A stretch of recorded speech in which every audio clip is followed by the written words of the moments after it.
You're listening to Deliberate Living, a podcast that inspires, empowers, and encourages listeners to live life more authentically.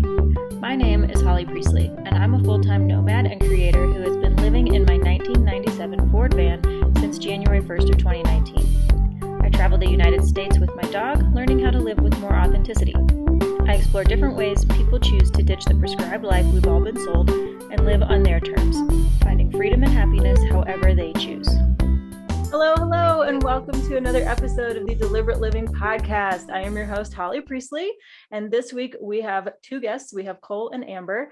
They have both been on the show. So if you've been a long-time listener, you will know them and a little bit about their background and their stories.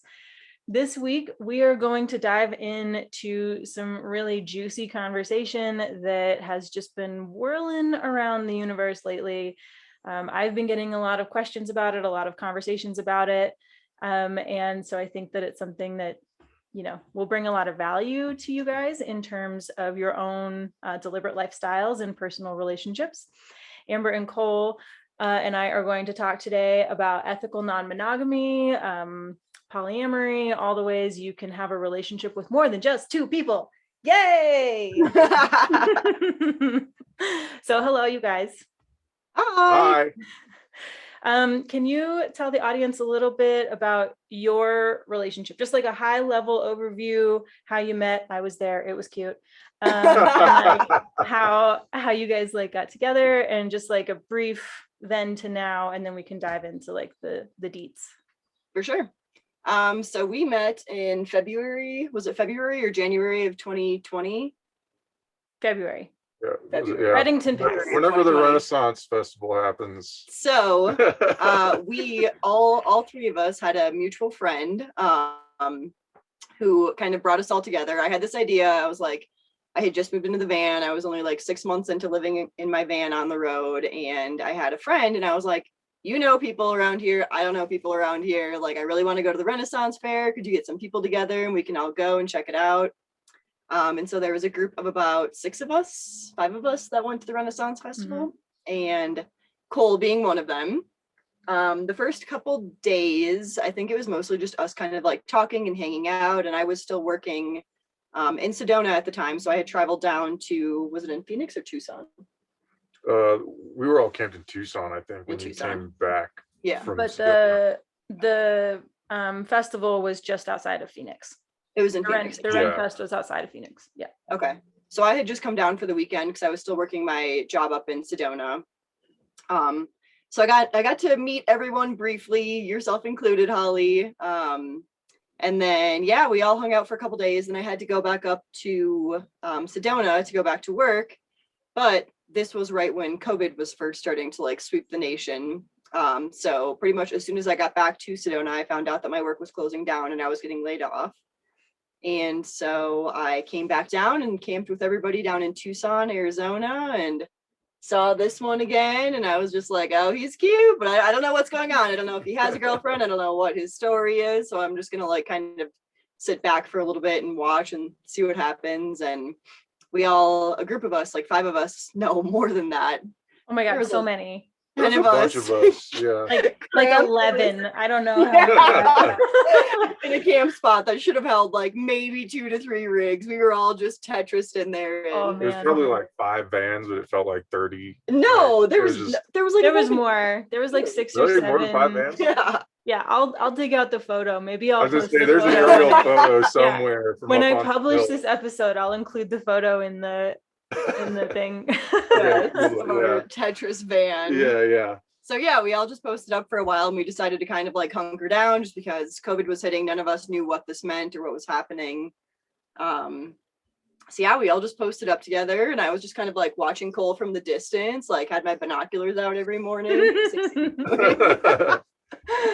Then we started hitting it off after that. We did more so after that, once we got out of that cramped spot. Well, and we started moving into like bigger spaces. I lured you into my van while we were still in that. was that at that spot? Yeah. That was okay. I thought that was later on.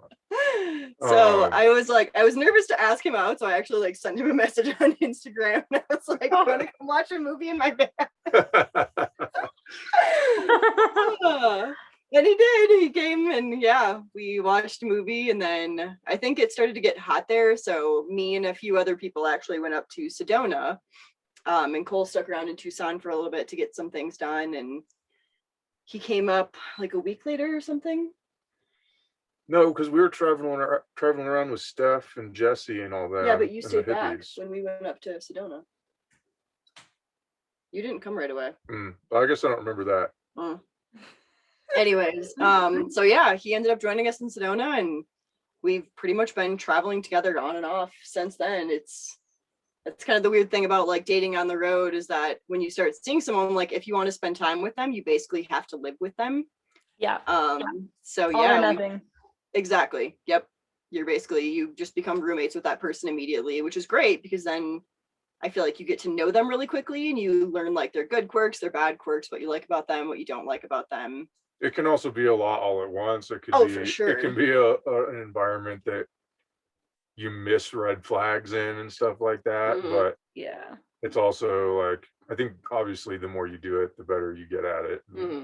And you start to kind of gravitate toward people that are more on your wavelength, the more people you meet and the more you kind of cultivate your circle. So it was so funny though, when I first started hitting on Cole, I felt like he wasn't interested in me at all, just because I feel like I was putting a lot of energy into it and he was just kind of like so lax about it, which like that's Cole as a person. But at the time I was just like, oh my God, he's not interested in me at all. And I'm just being annoying. And then later he was like, no, I thought you just like wanted a one night stand and then you're gonna like take off and go somewhere else. I mean, that's very Van. Yeah. That is very Van. Totally. Yeah, that's the lifestyle. So that's been 2 years and some change, 2.5 years ish. Yeah. So you guys are ethically non-monogamous, yes? How do you identify as poly? Because they are not the same thing. We're going to dive into like what poly actually means, because people use the word poly when they don't mean poly. Do you guys identify as anything other than ENM, ethically non-monogamous? I think we've always just told people ethically non-monogamous, but I think that poly also applies to our situation as well. I don't know if poly applies necessarily, like based on the reading that I've done. I think yeah, ethically or consensually non-monogamous is probably the best term to use. Poly, well, the way I interpret it based on the books I've read and stuff and the people I've spoken with, polyamory is more in the way of like, I have like 5 different full-on relationships happening at any given time, or or 2 or 3 or whatever. And I feel like ours is a little more like we spend most of our time together, but we also see other people. And not necessarily in the same way that we see each other. Yeah. And it's not, we don't really have it structured that way, but that's just kind of how it's happening right now. And we're not like, by any means, we're not experts or psychologists or anything, we're just kind of. It's not structured at all. We have no idea what the fuck we're doing. We're just figuring it out. We have an idea. We have an idea. We've gotten to a point where we're like, it's working for us. Yeah. But I'm not, like I said, I'm not a psychologist. I'm just a guy. I think both of us are just trying to like more fully embrace our humanity, and as like natural creatures in a natural world, and less affected by what societal structures think we should be doing, or what any given other person who's outside of our own lives think we should be doing. And it's definitely taken us time to be where we are now. So when we first started dating, I think I told you pretty much right away that you didn't want to be exclusive. That I didn't want to be exclusive with him. I had previously been in polyamorous relationships where I was brought into it. So I had been in 2 of those before, and I just loved the dynamic of it, loved like the freeness of it, and just like the freedom and no ownership, I guess, basically. And it's something, but again, it's something that I was always brought into, not necessarily that I was the one like being in that relationship and then welcoming others into it. So it was something that I knew I wanted to explore before he and I ever started dating. So I think almost immediately when we started dating, I brought it up to him, and he told me that he had always been interested in it, but had never like had any personal experience in it. And there was definitely a couple blips in our relationship at first, just like us trying to figure it out. And personally, I was not being as open and communicative as what I should have been. And that caused us a lot of problems at first, just because we pretty much started dating right off the bat, being in an open relationship. So yeah, there was a lot of miscommunication and issues at first, just because there wasn't that completely clear communication. And we know now that that's what we need to make this work, is just like, even if we're going to hurt the other person's feelings, we have to make sure that we're communicating everything about what we're feeling and what that's a key tenet of any like non-monogamous relationship. Any relationship relationship period, yeah. but especially in non-monogamy, you've got to be honest to a point of what may feel to other people like maybe bluntness or something like that. But I think that's what kind of, if you're both informed about what's happening, then you're both able to have agency in the relationship and make your own decisions based on the way things are going, and you're able to communicate with the other person what your boundaries might be if you realize that it's not working for you or whatever. So the honesty and the communication aspect is like a top priority when it comes to non-monogamy. Yeah, absolutely. I think that communication, I mean, should be a basic tenet of all romantic relationships, but especially with something like non-monogamy, because there are like additional humans involved and additional feelings involved. And anytime you get two human beings together, doesn't matter what the fuck you're doing, you could be building a birdhouse or building a life or whatever, you get two humans together, there will be complications, just because humans are complicated creatures. And so, there's like a spectrum of being open, being monogamish, being poly, etc. And there's no one right way to do it. There's no one way to do it. And even in your own relationship, you can start open and close it up, and open it up and close it up, and open it up and close it up. And it can evolve with you as you evolve, because you're going to. And you get the opportunity to explore your humanity and explore it with somebody else or somebody else's. And I think that's very necessary for a lot of people. Not that everyone should open up their relationship. That's not what I'm saying. It's not right for everybody. Sure. But if it's something that you're curious about, broach the subject with your partner.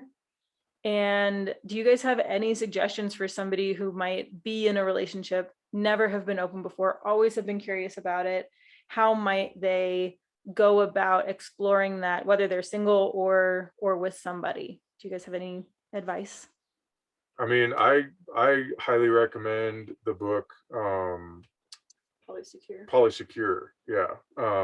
That has a very like full coverage sort of approach to non-monogamy and the different types that exist and the different sorts of conflicts that can arise, and the different ways that people handle non-monogamy in their own relationships. And that can really help you understand it better, understand the terminology, understand like the sorts of boundaries and structures that people tend to use in those kinds of situations, and that can give you kind of a framework for how you might want to go forward with it. It's also really cool too, because it doesn't, I mean, even if you aren't interested in practicing non-monogamy, it's a really great book, because the first half of the book is actually just talking about attachment styles, which is huge. Which is so fucking huge. I mean, for the first year, I feel like Cole and I, mostly myself, was just struggling because we have very different attachment styles, and we just like couldn't figure out how to like connect with each other, just because we reacted to situations so differently. Well, and I struggle with that too. It's just we struggle with different things. Yeah, exactly. So it's also really important, even if you're just like wanting to look inward at yourself, and like while you act the way that you do in certain situations, I think this book is a huge help for that. And especially when you're with somebody else and trying to work towards something with someone else, and just trying to figure out how to do that in a way that's safe and respectful for all the people involved, and figure out how to communicate in a better way without just like talking at each other and not really like getting across to each other. Yeah. The attachment styles is I kind of forgot that was at the beginning of the book. That was something that I like knew of and knew like most of the styles before going into that book. So maybe that's why I didn't remember that as well. But and I didn't. It does start with that, and it's really great. It's a really good explanation of the way those attachment styles work. Hey guys, I'm going to slide in here and interrupt the conversation about ethical relationships and talk a little bit about ethical outdoorsiness. If you've been listening for the last few weeks, you know that I have partnered with Rerouted. They are an app that you can use to buy, sell, and donate used outdoor gear online instantly and automatically. And one of the things that I love most about Rerouted is that they are committed to access, sustainability, and affordability for all of their users. They are really focused on making secondhand gear people's first choice. So if you want to use Rerouted to get some new to you gear or offload some of your old gear, I have a link in the description that will get you 10% off of your first purchase through them. And if you are looking to offload some of your gear, if you contact me directly, slide into my DMs, I can get you in touch with them to get 10% off of your first 5 listings with them. So thank you so much to Rerouted for being a supporter of the show. And now let's get back to it and talk more about ethical non-monogamy. Yeah. So there's 2 points that you guys touched on again in that conversation. One, that you will be hurting somebody's feelings at some point. Like you can't go through life, even monogamous relationships, like you have to be able to communicate in such a way that you're being open with each other, that you're hearing each other, you're not just talking at each other. You can't try to avoid hurting somebody else's feelings, because you're going to. Any humans that come together, you're going to get hurt. And Amber, you said that, the first year of your relationship, you guys struggled to communicate, you struggled to connect because of your attachment styles. And I think that is a huge testament to both of your desires to make it work, because you're like, well, we both struggled and we kept at it. We both wanted to be here. We both wanted to work this out.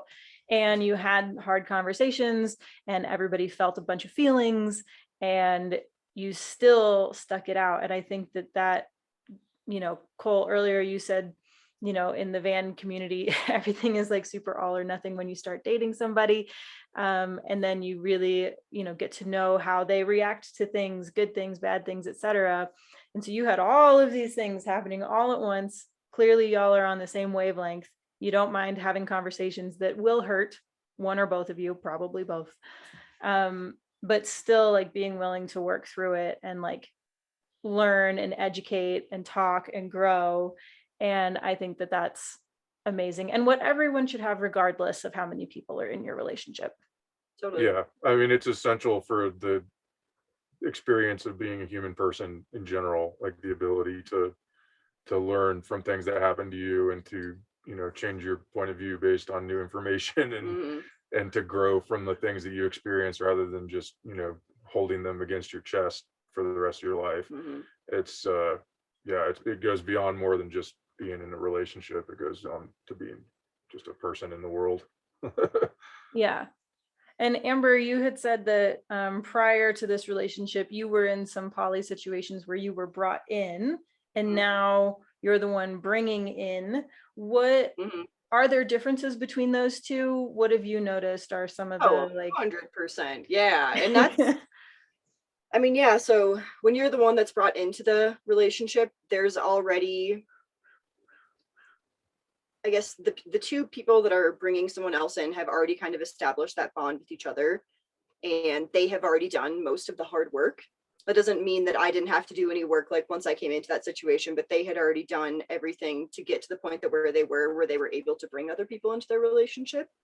And I think that you do have to put in the work. I don't think it's something, I mean, some people can, but there's a lot of natural emotion that comes up with these kinds of situations, like jealousy, which I had never really experienced being the one brought in because I didn't already have an established relationship with the other person. So I'm sure that they had to deal with that a lot more than what I was. And I honestly, I don't think I ever experienced jealousy when I was the third. Yeah, I think it was always just like, it was easy, it was fun, it was simple. I didn't really have to do anything.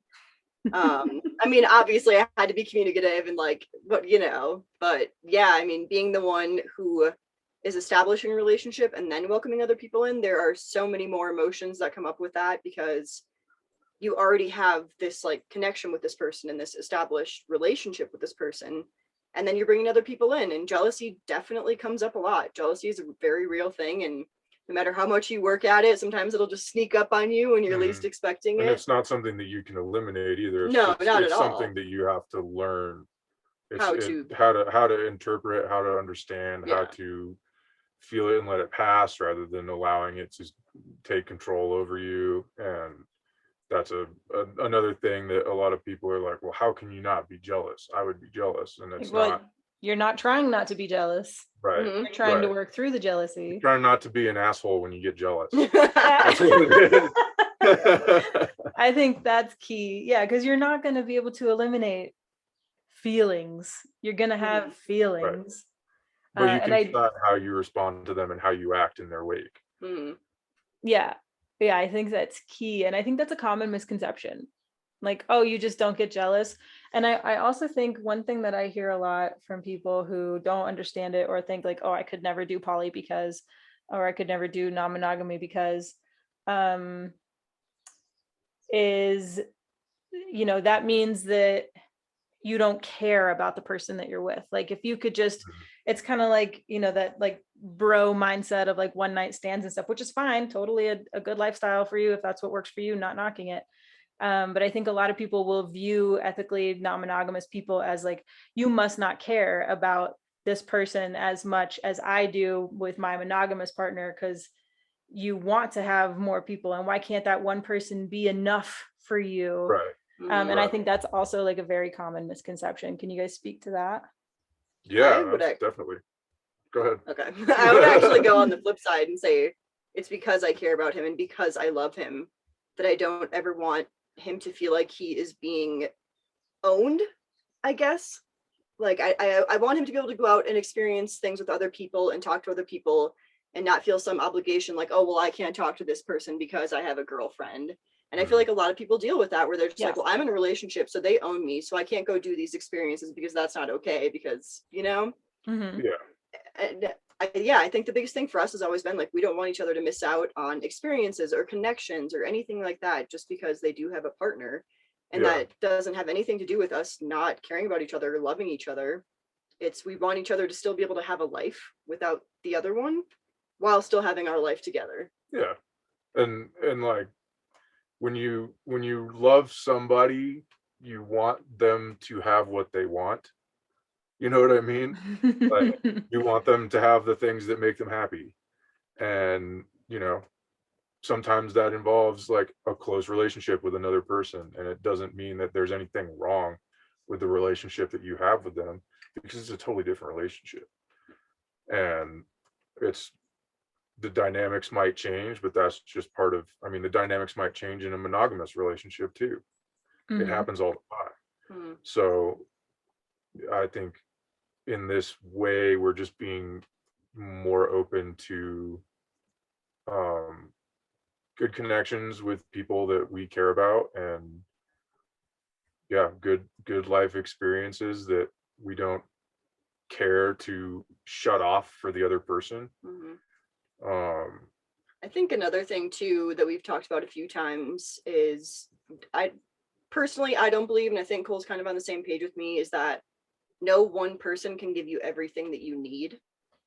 And it's putting too much on someone. It is. It's too much pressure for that person to provide you with everything that you need, because everyone is different and everyone's had different experiences and everyone has different wants and needs and desires. And to expect one person to be able to fulfill all of that is just unrealistic. Right. There's perfection is a myth. That there's only growth, there's growth and learning and making things better. But for it to be perfect, as soon as something becomes perfect, the definition of perfection changes. So it doesn't matter. Like just be better. I love that. That's a tweetable for sure. There's no such thing as perfect. There's only growth. What has been for you guys separately, what has been the hardest part about your relationship?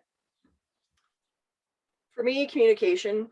I feel like I have been independent to a fault for my entire life, and I've kind of developed this mentality of like, I can take care of myself. I don't need to check in with anyone. I don't need to tell anyone what I'm doing. And I think that for the first year, that was the biggest struggle, is that I just wasn't fucking communicating. Like, and I was just like, either because I didn't want to, because of my stubbornness and independence, or to protect him and his feelings, I wasn't telling him everything that I was feeling. And I mean, even now, I still struggle with it. Obviously, now I put in a lot more work and I've gotten a lot better at it, because our relationship is at stake if I can't fucking communicate. But yeah, for me, communication and just allowing other people to see inside of me and like bare my soul to someone. And yeah, just not protecting feelings, not people pleasing. And yeah, I would say communication has been the biggest struggle for me. Yeah, and that kind of feeds into what I feel like my biggest struggle is, which is like feelings of jealousy, and like not letting them. I think I struggle with it most because it's so unpleasant to go through, and it's so like it alters your personality to an extent, and that you suddenly find yourself in a place where you're like, oh, like, wait, why am I thinking this? Why am I feeling this? Like, it feels like it's been surgically installed into you rather than like something that's coming out of your actual being, you know? Yeah. And like as I came to terms with it, there came more and more moments where I was able to, like, you know, do some noting, as they say, you know, note the emotion, and you know, observe it rather than letting it decide what I'm about to do. And the more that happened, the more it became less of an issue. And again, jealousy is always going to come up, but it's so much easier to deal with now that I've had practice, and first the cognizance to understand it, and then the practice of seeing it and letting it be rather than allowing it to Totally take over. To cause me to act in some way. Mm-hmm. I think that's probably been my biggest struggle with it. So it was kind of a funny dynamic where I was like fighting so hard for my independence, and he was like, no, I'm jealous. Yeah, well, and like she would say, not tell me that she was going to spend time with someone else, and then I would find out that that's what she was actually doing, and I would be like, well, why didn't she tell me? And then I feel betrayed, and then I start to feel like the relationship is in danger, and I start to feel jealous, and so it was kind of like, yeah, it was that cyclical sort of attachment styles affecting each other, that once you learn how to observe, is a lot easier to break through and not allow it to affect your relationship anymore. Yeah, so it sounds like you both have done a lot of self-work in terms of, this is how I'm showing up, I need to work on this aspect of myself. But I imagine there's also a lot of mutual respect, but that doesn't sound like quite the right word. But like, Amber, you're behaving in certain ways, and you're fixing, you know, what you believe you need to fix within yourself, but you're also behaving in a way that, like, all right, Cole feels this way when I do this thing, so I'm going to make him feel better by like supporting him in that way. You're like reaching across the aisle, like, I'm going to work on my own shit, I'm an independent person, like I can only control me, but because of our relationship and because we are in a relationship, I'm going to like do what I can to support you while I'm also supporting me. I'm my priority, but so are you, to a lesser extent. Right. Absolutely. Right. And yeah, and that's like, that's why we're at where we're at, is because we keep coming back to face problems rather than just treating them as an impasse and saying, well, I guess we can't be together. Yeah.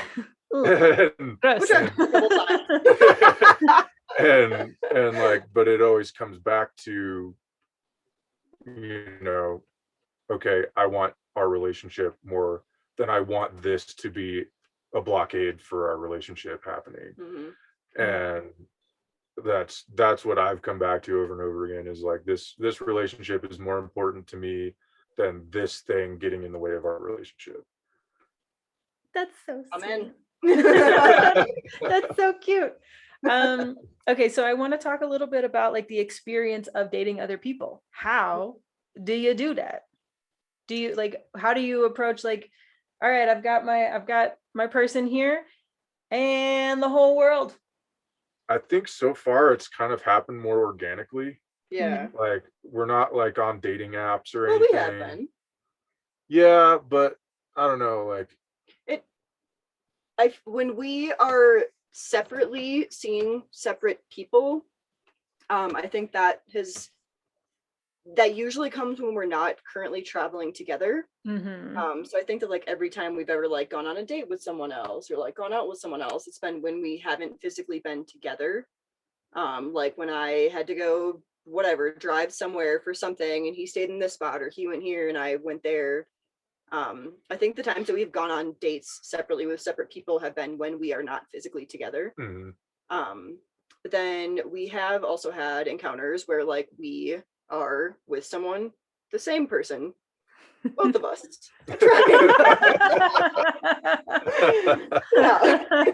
Yeah, like a triangle. Exactly. But not one of those like, soap opera like love triangle things, like an actual nice supportive, the triangle is the strongest shape on the planet type triangles.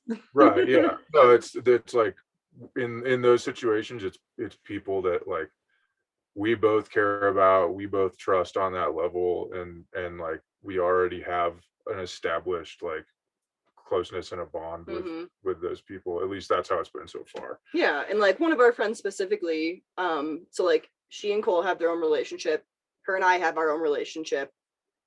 Did I forget anyone? No, 3. Cool. I don't know. And then because we also have like her and Cole. Yeah, okay. Yeah. But yeah, so it's like we all have our own separate relationships, but then together it's just like amplified, and it's fun, it's easy.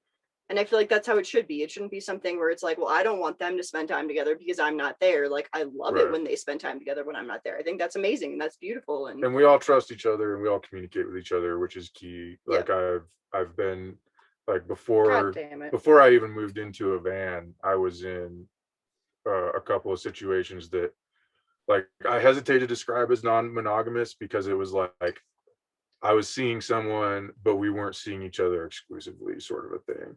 You had a threesome, Cole. No, that's not.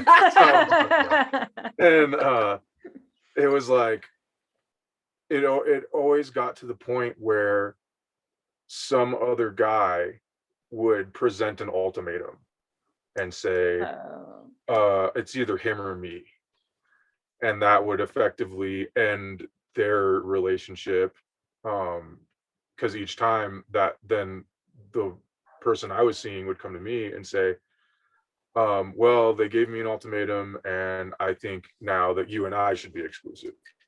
What are those called? And cowboys? So, weirdly enough, like those relationships tended to end in me being in an exclusive relationship with someone because I wasn't committed to being non-monogamous. I just didn't need it in that relationship. And then when they came to me and said, well, do you want to be exclusive? Then I didn't have a problem with that either. But yeah, that is something that happens in non-monogamous relationships. There will be people who willingly enter into the arrangement knowing that it's a non-monogamous relationship, but their end goal is to kind of take over that relationship and like be that person's exclusive partner in the end. And that has happened with us. I mean, like, so one of our like boundaries is that anytime we meet someone that we are potentially interested in, like obviously we let them know right off the bat like what's going on. Like, I'm in an ethically non-monogamous relationship. He's my primary partner, but we are also open to other experiences.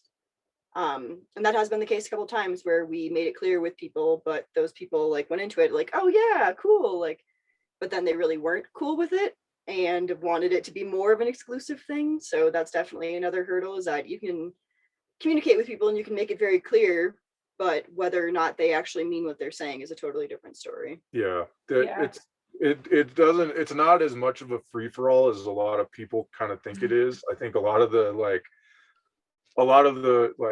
open relationships that kind of pushed me away from that idea when I was younger were friends getting into it and getting hurt massively because they did kind of treat it as a free-for-all, or there wasn't enough communication, or the other person wasn't on the same wavelength. And It was me. no, I'm talking about At the beginning, that I'm was talking totally about me. I'm talking about when I was in high school. I'm talking about when I think that like those were all like high school and college relationships. You know, the people involved were probably a lot less emotionally grown than they are now. And so like that kind of colored my initial view of those types of relationships, because they always seem to end in people just being miserable and not communicating well. But then, yeah, I started meeting more people. I started traveling more places, and like I said, my circle of friends grew to be full of more people who were on my wavelength, and I started to see really loving, supportive, and flourishing non-monogamous relationships in my circle of friends. And you know, some of the parents that I most admire are non-monogamous people, and they have incredible kids, and they're all very intelligent, they're all very curious and happy people. And so I think that kind of went a long way to like changing my outlook on it, and now I'm a lot less wary of meeting new people in that context. Yeah, I think that that's really interesting. I think that there's a lot of societal pressure to be monogamous, to find one person who is your everything, all of the air quotes. And I think that there's especially a big thing for men. You guys have mentioned specifically that like men wanted to be monogamous, men wanted to take over the relationship, men did the ultimatum. And I don't think it's just men, women do it too, but I think for societally, for men, there's definitely like that like aggressive jealousy of like ownership, like Amber said at the beginning of the episode. And there are absolutely less resources for men in terms of like just other men, like men they might happen to be friends with. There's a lot less resources as far as like the boys don't get together and talk about emotional maturity. You know, they don't get together and I mean, I've definitely had conversations like that with some of my best friends, but and I'm lucky for that. But a lot of people don't have that in their core group of friends. They don't have it in their, you know, tertiary group of friends. And so you just never get exposed to it, and you might even form biases against it because you have no experience with it. Well, and I feel like non-monogamy as a whole, regardless of what your gender, it can be really hard to find resources like to find out how to navigate different situations. And I mean, the internet is a wonderful thing, and we found like a lot of good books that really touch on the subject of just like Googling how not be jealous. Yeah. Well, the best book recommendation I've gotten was that one that I mentioned earlier, Polyamory, and that came from someone who I just talked to about it. It didn't come from searching online or anything. Somebody who was already non-monogamous, who had much more experience than I with it, who just recommended the book to me, and I checked it out, and it was great. And we'll do book recommendations later, but yeah, that's like there's so many. There's like I mean, it's still a small subsection, but there's more and more and more over the last like 5-10 years. There have been so many more books coming out on the subject, and you know, the science behind it, the emotions behind it, the logistics, and all those things. But I think that resources are really hard, and some resources, books are wonderful. Love books. Huge, you know, bibliotherapy proponent over here. But there's also something to be said for talking to other human beings. And like that part is huge. Just asking other people, like, how do you do it? What is your, like, what's your course of action when X happens, or when Y communication breakdown occurs? Like, how do you handle that? And for the most part, like, I don't think I've ever had a conversation like that with someone where they've been like, oh, I don't want to talk about that.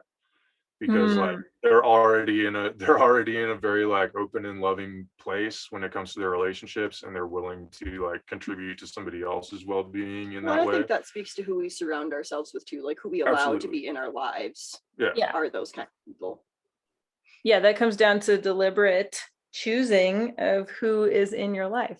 So somebody who's listening to this episode may not be in the van community, which, you know, is filled with a lot of amazing people. Also not amazing people. It's filled with humans. Humans are great and not great.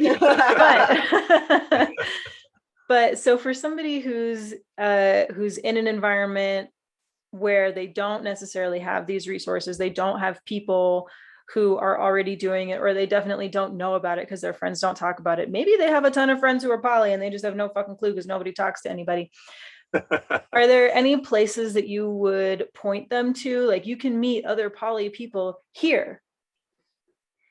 I don't know if there's, other than the van community, which I feel like is just kind of like, yeah, I mean, that's incestuous by nature. That's a tough question. That's a tough question for me, because those people kind of have just come organically into my life. I didn't have to really seek them out. I just happened to, like, when the time came when I was like, man, I really need to talk to somebody about this. I know who I can talk to. So I've been definitely lucky in that respect, where I didn't have to go find my community on a message board, which might be an option, you know. Yeah, there's plenty of online communities and message boards for them. Yeah, I think I can speak for both of us too. When we like, I'm an open door. Like, if anyone wants to ask me any questions about non-monogamy, I am always willing to like share what we have gone through, what work we put into it, or how I reacted when this happened or this happened. And there's also a bunch of pages on Instagram that I follow that are really fun. I don't know if I should share what they are publicly, but I mean, if you just go on Instagram and just like do like hashtag non-monogamy or something, there's a lot of cool pages that way, which I don't even know how that first came up on my Instagram, now that I think about it, because I didn't search hashtag non-monogamy, but like, you know, like all of a sudden these things start popping up, and this like non-monogamy couple and this polyamorous couple. It's just plain old digital they're surveillance. Yeah, they know. My phone is going to give me a lot of non-monogamy Instagrams now after recording this. Absolutely.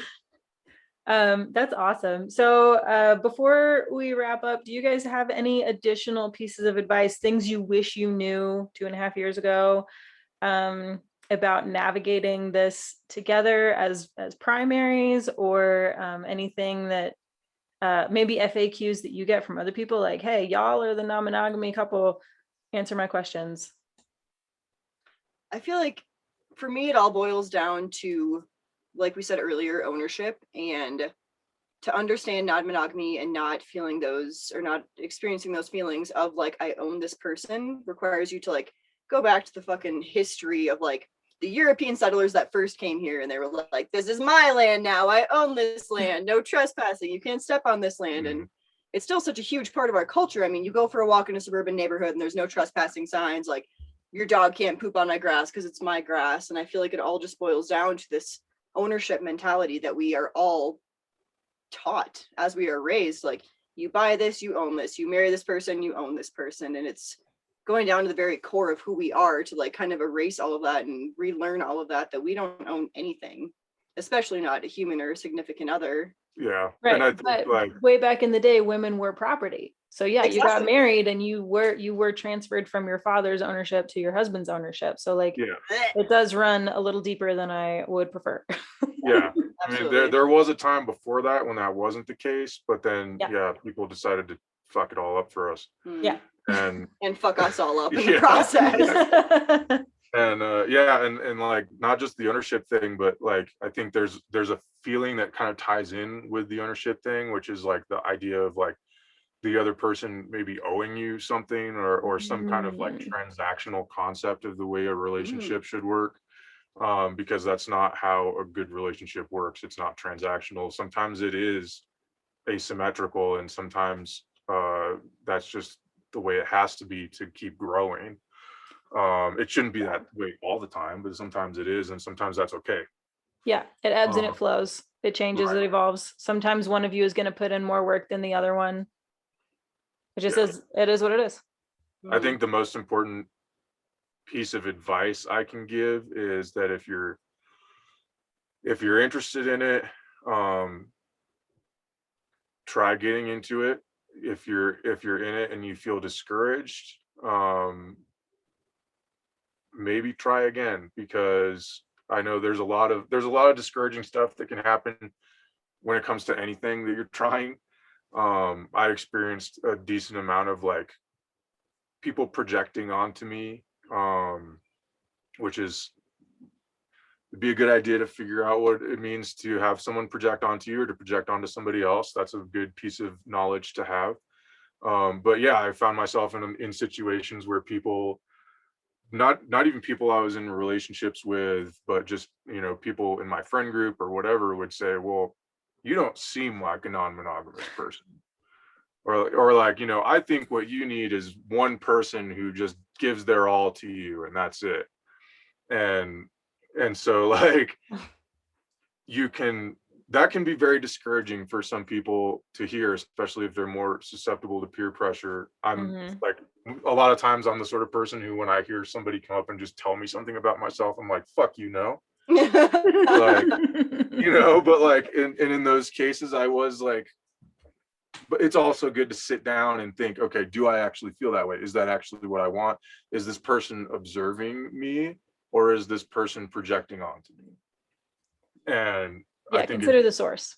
Right. And in those cases, I kind of came to the conclusion, okay, that I think this person is projecting onto me because I still feel like this is what I want. Yeah. And so yeah, just be honest with yourself, be honest with the people that you're involved with, and that'll help you go a long way. Yeah. And don't expect it to be smooth sailing and easy. Like, there will be hurt feelings, there will be jealousy, there will be hard times. That doesn't mean it's not worth it. That doesn't mean it's not for you. That doesn't mean that it's terrible. Also, at the same time, maybe it's not for you, it's not for everybody. Right. Yeah. If you try it Totally. and it doesn't work out, and maybe you try it again and it still doesn't work out, yeah, maybe it's time to sit down and have a you know, pros versus cons list made out or something, you know, that can help you kind of work through how you actually feel about it. Yeah, I feel like there's so much that we could say about this. So to the audience, if you have additional questions that we didn't touch on here, send the questions either to these guys or to me. Maybe we can have another episode in the future or something, who knows. But how can people come follow you online if they want to see more of your van and bus adventures, maybe more about your adorable relationship or whatever else? You guys are the cutest, but like actually you're like the fucking cutest. Pretty great. Yeah, we're cute, I guess. I'll take that. Yeah. We did the work to get here and now we get to reap all the benefits of it. Yeah. But yeah, it's constant work. Anyways, I am on Instagram. My Instagram is aimless.amber, and he is also on Instagram. Yep. Rat Rod Rambler. But you have the periods in between now. Oh yeah, rat dot rod dot rambler with a at the beginning. Yeah, the at first. Okay. And I'll link to those in the show notes as well. Thank you guys so much for being a part of the show again. And again, Cole has been on the rapid fire minisodes. Amber, we need to reschedule you because you got sick when we had our original thing scheduled. But if you guys don't know about the rapid fire minisodes, they are part of the exclusive Patreon community for the podcast. If you want to go and join that, get behind the scenes, the minisodes, extra long episodes, and help support financially the show, because it is not free to make. But thank you all so much for being here. And if you got anything at all out of this podcast, give it a thumbs up, 5 stars, like whatever it is on the platform that you're on. That helps us get seen by more people. If you know someone who maybe could benefit from a conversation about ethical non-monogamy and different ways to have relationships, send them this episode directly.